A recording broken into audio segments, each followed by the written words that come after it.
So the recent Jolyne one-shot has been released and translated, and as you could probably guess, people are having a meltdown over it because of certain scenes. I'm not surprised, but I'm still disappointed. No fandom is immune to Puritans. So this one-shot, Whitesnake's Miscalculation, was written by Sho Aimoto, who's the writer and illustrator for Hokenshitsu no Shinigami and Kemono Jihen. Whitesnake's Miscalculation follows Jolyne Kujo accepting a sketch of herself from another prisoner, the villain of this one-shot, Fujiko Fujiyama. Seems like December is the month for JoJo waifus. Beautiful. Fujiko is given a stand by Pucci, known as Bad Romance, causing anyone that accepts Fujiko's drawings to have their mental state greatly affected depending on the content she draws at that moment for them. Fujiko's forte is making erotica. I'm sure you all know where this is going. Jolyne's libido was kicked into overdrive for a few moments before she later gets a sense of enlightenment when the drawings become more religious. Pucci gets pissed, takes Fujiko's stand disc away, and wipes her memory of Jolyne, thinking that the enlightened state that she briefly had could have caused problems for him if he left Fujiko unchecked. Personally, I thought the one-shot was okay. It's not the best, but it's also not the worst either.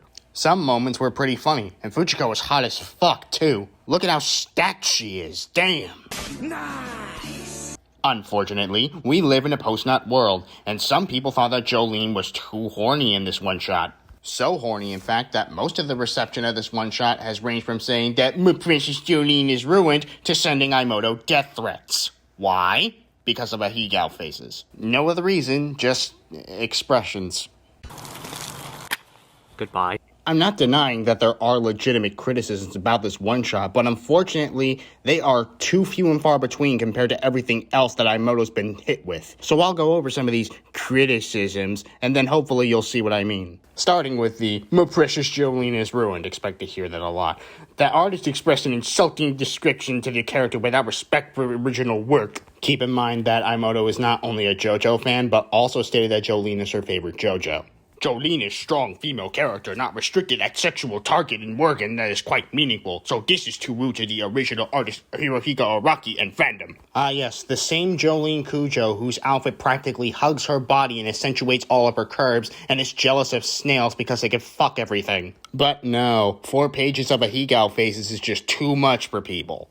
Wait, why? The one-shot is good. Is it because it's horny? Except we don't see a character getting turned on with sweaty, horny expressions for a few pages.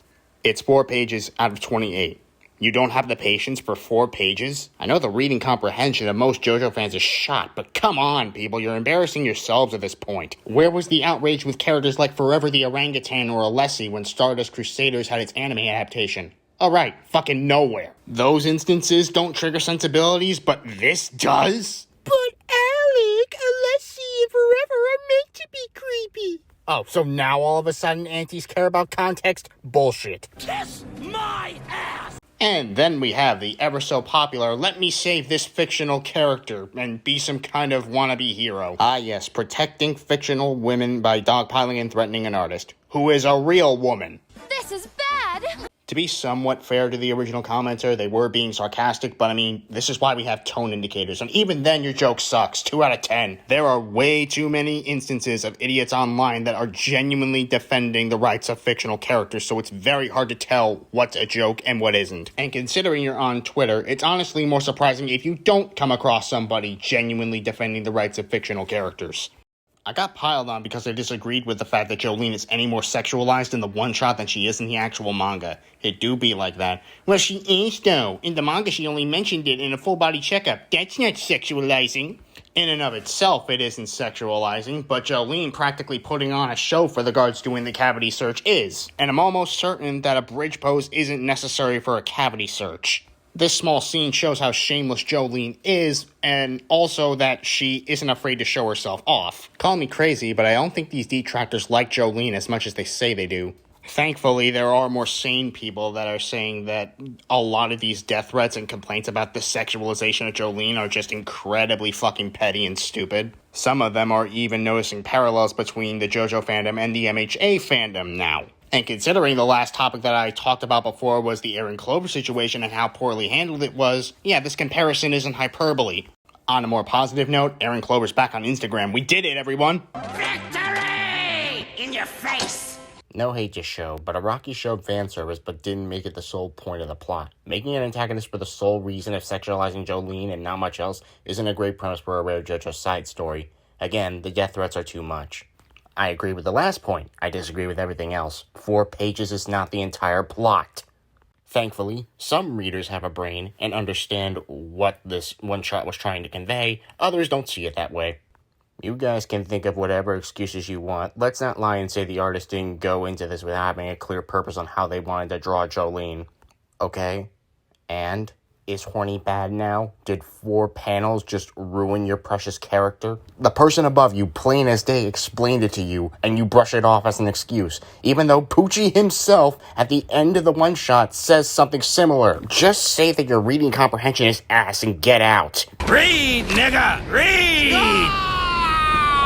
Your cartoons are boring and obvious. The material destroys the characters. Don't put your foolish poop on a good word. Don't disgrace Japanese comics. Get out of here. Tell me you're a stupid kid without saying you're a stupid kid. 10,000-page manga, horny for only 3 panels. 26-page spin-off, horny for the entire time. Imagine comparing the entirety of Stone Ocean to a one-shot and not expecting people to look at you like you're brain dead. That's total crazy talk. It's not horny the entire time. Also, there's nothing wrong with being horny, and the JoJo manga's horny way more often, but for some reason, that isn't a problem. But fun self-insert lesbian sex written by a woman is problematic. Well, it isn't fun lesbian sex because Jolyne and Fujiko don't actually bang, but I agree, this is blown way out of proportion. No, just make proper porn instead of pretend shonen. It was in a seinen magazine. Oh, it wasn't for kids? Do these people sound like they care about context? Do they sound like they actually care about JoJo? I thought not. They don't even know the demographic that the one-shot was targeted to, so how do you expect their critiques to be valid? No, what the fuck is this? I really feel uncomfortable after seeing it. I missed the part where that's my problem. Oh, poor little baby crying over blushing, drooly faces. How fucked up does your level of sensitivity have to be when anything involving Scarlet Valentine and Lucy Steele in Steel Ball Run doesn't do anything, but Jolyne stabbing herself with a pen and getting off to it does? And in the latter's case, it's because of Fujiko's ability, not any masochistic kink that Jolyne had previously. Speaking of masochistic kink, nah, the problem is not that Jolyne is horny and Stone Ocean proper. The problem is she has no say in it here and develops a masochistic kink from the stand's effect. Mind control and non-consent are the core of the problem. Oh, wow. It's almost like Fujiko, the antagonist of the one-shot, is a bad guy and does a villainous thing. And that her taking over Jolyne's libido is a means to make you disgusted with her and to sympathize with Jolyne. I mean, Jesus Christ, Jolyne even says it herself that she wouldn't be getting off to pain in any other circumstance. A lobotomized patient would have a better time at retaining information than you. And are you seriously trying to say that one of your main issues is that the stand bad romance works the way it's supposed to? The more I look at this comment, the worse it gets. Just be cool, lady, down. Okay, keep it together. We don't have much more to go. Here are a few more people that are sane, thankfully. Sorry, bestie. If you get a chance to write a JoJo spin-off and you reduce her to the same exact joke like every single one out there, that's your fault. Then please, enlighten us. When are death threats ever okay?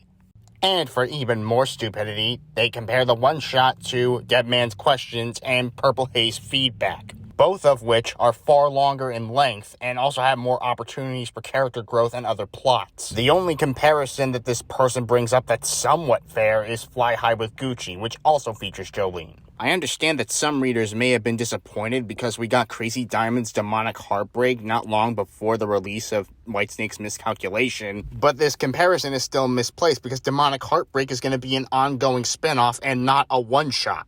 Another user brings up the Mariah fight from Stardust Crusaders, leading to this. That was a terrible misunderstanding that they never spoke of again because they were so embarrassed. Jolyne in the spin-off was acting absolutely deranged. The whole vibe of it felt like an 18-plus hentai doujin. This idiot clearly has never read any hentai doujin before. There are thousands of doujins, from JoJo or otherwise, that have much more risque content and far heavier themes than this one-shot.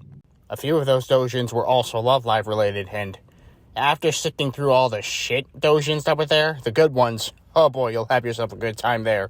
Come on, right hand, Knock it off! Jolyne doesn't even get naked here. This wouldn't even count as softcore porn. Thankfully, our Lord and Savior, Hamon Beat, a Jojo fan with reading comprehension, puts this idiot in his place. He also made a pretty good review about this one-shot. It's definitely worth your time, even if it's short. They linked a page on sexual arousal to one of these idiots. To wrap this up, I'll read this person's comment who actually understands Jolyne's character. I thought Jolyne was actually well handled. She was actively avoiding the horny, however she's well known to be one of the most vulgar JoJos. Now had Jolyne brought the art with the intention of being horny, that would be a mess of her character, but the author deserves no death threats. Beautifully said by somebody who actually understands Jolyne's character and actually read the one-shot, rather than just seeing the ahegao faces and completely losing it. Crass and vulgar as Jolyne is, she buys Fujiko's art because she wants to find appreciation in things that may seem mundane to everyone else. This is well within her character as a crude, yet ultimately kind soul. Seems to me that Ayamoto understands Jolyne a hell of a lot more than these people that claim that she's ruined because she blushes a bit and sticks her tongue out, causing everybody to go into a fucking frenzy. And saying that Jolyne Kujo is ruined just because of these fucking panels is honestly more disrespectful to her character than anything Ayamoto did. This changes nothing about what we know of Jolyne at this point, especially since she's under the influence of a stand that leaves her vulnerable. But who am I kidding? These people have no sense of reading comprehension or any sense of nuance. If you even dare to mention ahegao faces to one of them, they would just go immediately attack, rather than step back a bit and actually analyze what they're reading, if they read it at all, which I highly doubt a lot of these people did. And to the detractors who did read it and decided to say these brain dead takes anyway, they didn't take a step back and think, is this really worth getting incomprehensibly angry over? They didn't think about that at all. In conclusion, prudes don't have any place in fandoms, never mind the JoJo one. If they sound like the teacher from Mean Girls, don't have sex, because you will get pregnant and die. Then the one-shot clearly isn't meant for them. There are things that could potentially be changed in Whitesnake's Miscalculation to make the one-shot more engaging. Getting rid of the ahegao faces is not a fix. That's just a personal preference and just makes me think that these people are insecure. Granted, the bulk of this drama originated from Twitter, so is anyone really surprised? If anything, it just gives mangakas even more reason to not give a shit about the sensibilities of Westerners. But as always, thank you all for watching, and thank you for your patience in waiting for a traditional video like this, and I'll see you all in the next one.